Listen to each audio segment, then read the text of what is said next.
Bank মরাটোরিয়াম নিয়ে মুখ্যমন্ত্রীর বিশেষ ঘোষণা। এখনো পর্যন্ত ব্যাংকের ঋণ ফেরত দেওয়া সংক্রান্ত 1712 জন ব্যক্তি সরকারকে আবেদন করছেন বলে জানান মুখ্যমন্ত্রী।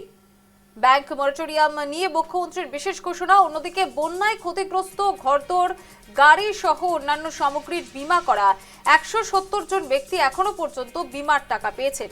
বীমার জন্য আবেদন করেছেন 1598 জন ব্যক্তি।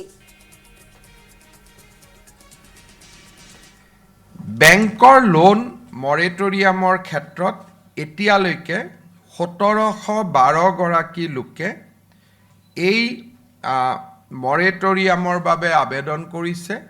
31 আগষ্টলৈকে যিসকলে বেংকৰ লোন ঘূৰাই দিয়াৰ বাবে 6 মাহ বা এবছৰৰ মৰেটৰিয়াম ল'ব খোজে, তেওঁলোকৰ সময় 31 আগষ্টলৈকে আছে। এই পৰ্যন্ত 1712 গৰাকী ব্যক্তি আবেদন কৰিছে। যদিও প্ৰায় 2 লাখ লোন চাৰিওখন জিলাত আছে, অৱশ্যে প্ৰতিগৰাকীয়ে বানাক্ৰান্ত নহয়।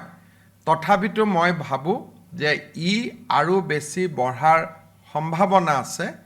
আৰু এই ক্ষেত্ৰত মই চাৰিওখন জিলাৰ ৰাইজক, বিশেষকৈ বানাক্ৰান্ত ৰাইজক বেংক মৰেটৰিয়ামৰ কাৰণে আবেদন কৰিবলৈ আহ্বান জনাম।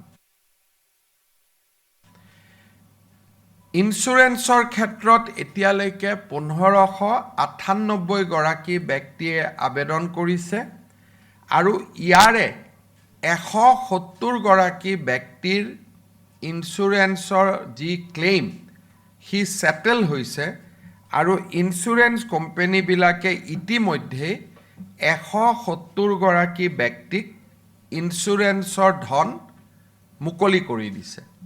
ক্লেইম কৰিছে 1598, 170 গৰাকী ব্যক্তিৰ ক্লেইম ইতিমধ্যে সেটেল হৈছে আৰু আমি এই ক্ষেত্ৰত অগ্ৰাধিকাৰ ভিত্তিত ৰাইজক আহ্বান জনাম যে আপোনালোকে যাতে নিজৰ বীমাৰ ধনৰাশি আপোনালোকে ক্লেইম কৰে।